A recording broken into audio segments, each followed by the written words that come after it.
बहुत समय पहले की बात है। खुनिया गांव के 8-10 लोगों की एक मंडली दर्शन हेतु एक काली मंदिर में गई थी। काली का यह मंदिर एक जंगल में था, पर आसपास में बहुत सारी दुकानें, धर्मशाला आदि भी थे।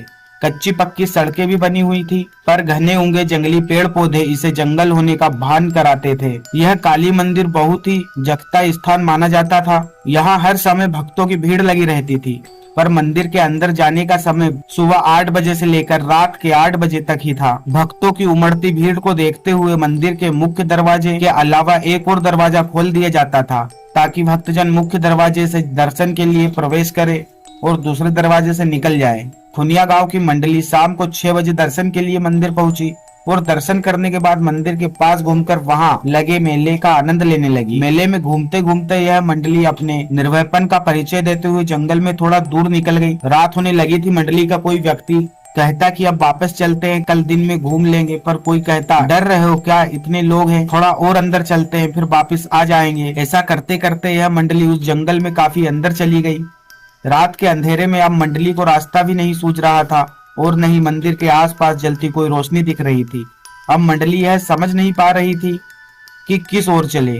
खैर, मंडली के एक व्यक्ति ने अपनी जेब से माचिस निकाली और झोले में रखे कुछ कागजों को जलाकर रोशनी कर दी। रोशनी में उस मंडली ने जो देखा वह बहुत ही भयानक था। आसपास कुछ नर कंकाल भी नजर आ रहे थे और पेड़ों पर कुछ अजीब तरह के डरावने जीव जंतु इस मंडली को घूरते नजर आ रहे थे। अब तो इस मंडली के सभी लोग पूरी तरह से चुप थे। कोई कुछ बोलने की हिम्मत नहीं कर पा रहा था। पर हाँ, वे लोग धीरे धीरे एक दूसरे के काफी करीब आकर चिपक गए थे। फिर किसी ने थोड़ी हिम्मत करके कागज की बुझती आग पर वहीं पड़े कुछ सूखे घास फूस को डाला और फिर आग थोड़ी तेज हो गई। मंडली ने मन ही मन निश्चित कर लिया था कि अभी कहीं भी जाना खतरे से खाली नहीं है, क्योंकि वे लोग रास्ता भूल गए और उन्हें समझ नहीं आ रहा था कि किस ओर जाए। उन लोगों ने फुसफुसाकर यह निर्णय लिया कि आज की रात कैसे भी करके यही गुजारेंगे और सुबह होते ही यहाँ से निकल जाएंगे। चूंकि ये लोग गांव के थे और इन लोगों का भूत प्रेतों से कई बार पाला पड़ा था, इसलिए थोड़े डरे हुए तो थे, पर इतना भी नहीं कि ये डर के चिल्लाने लगे या भागना शुरू कर दे। इस मंडली ने हिम्मत दिखाई और धीरे धीरे करके आग को तेज करने लगे, क्योंकि अब इस मंडली को लगने लगा था कि जरूर यहाँ कुछ बुरी आत्माएं हैं और वे इस मंडली को अपनी चपेट में लेना चाहती है। पर वहां की आबो हवा देखकर यह गवई मंडली पूरी तरह से डर गई थी, पर इस डर को चेहरे पर नहीं लाना चाहती थी, क्योंकि इनको पता था कि डरे तो मरे और डरे हुए लोगों पर यह बुरी आत्माएं और भी असर करती है। मंडली के कुछ लोग एक दूसरे का हाथ कसकर पकड़ लिए थे। कुछ लोगों ने हनुमान चालीसा आदि पढ़ना और हनुमान जी को गोहराना भी शुरू कर दिया था, तो कुछ लोग उस जंगल की काली माता की दुहाई दे रहे थे। अचानक एक भयानक आत्मा उनके सामने प्रकट हो गई और रौद्र रूप में अट्टहास करने लगी। उस समय का माहौल और भी भयानक हो गया।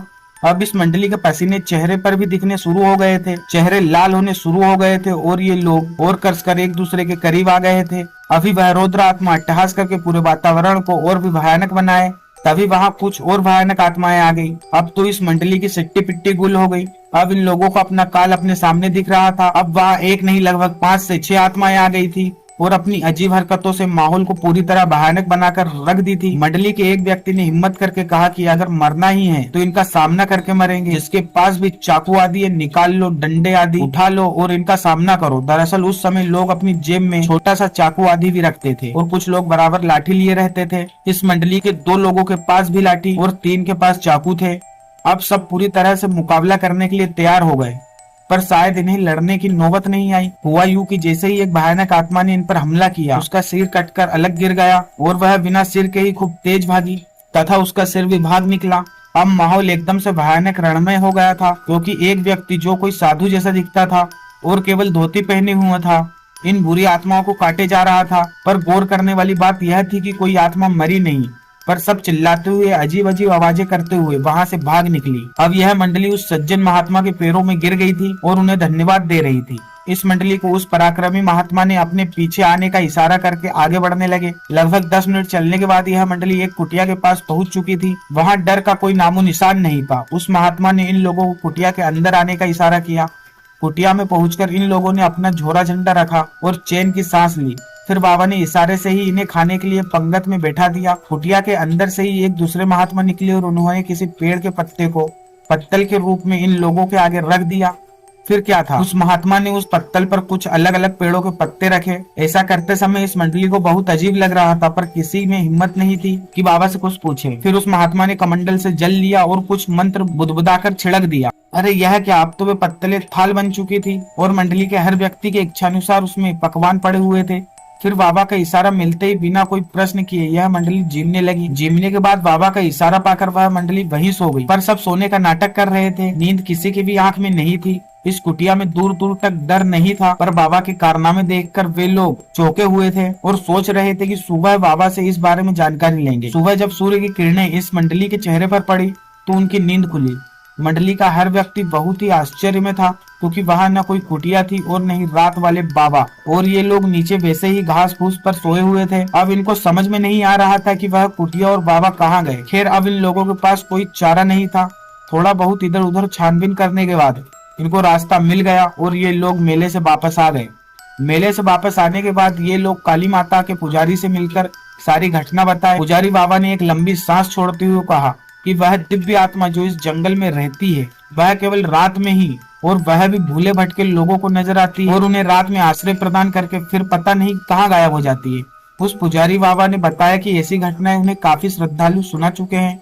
इतना ही नहीं, उन्होंने कई बार दिन के उजाले में 9-10 लोगों के साथ इन जंगल का कोना कोना छान मारा, पर कभी भी न वे महात्मा मिले और न ही कोई कुटिया। इस मंडली ने फिर हिम्मत करके रात को जंगल में निकल गई। मंडली चाहती थी कि उन्हें बुरी आत्माएं सताए और बाबा फिर आकर उनकी रक्षा करे। इसी बहाने यह मंडली यह चाहती थी कि बाबा के दिखते ही उनके पैरों में गिरकर कुछ रहस्यों के बारे में जानकारी ली जाएगी। बाबा से हाथ जोड़कर प्रार्थना किया जाएगा कि वे कुछ अनसुलझे प्रश्नों का उत्तर। पर यह क्या, अभी यह लोग जंगल में कुछ ही दूर बढ़े थे कि जो बाबा रात में पत्तल लाकर रखे थे वे दिख गए और बोले, तुम लोगों के मन मस्तिष्क में क्या चल रहा है मुझे पता है, पर ऐसी भूल मत करो। कुछ चीजों को रहस्य ही रहने दो। हम और हमारे गुरुजी इस जंगल में इसी माता के दर्शन के लिए आए थे, पर रात को जंगल में कुछ डाकुओं ने हमारी हत्या कर दी। फिर हम कभी इस जंगल को छोड़कर नहीं गए और रात भर जागकर श्रद्धालुओं और डाकुओं की बुरी आत्माओं से बचाते हैं।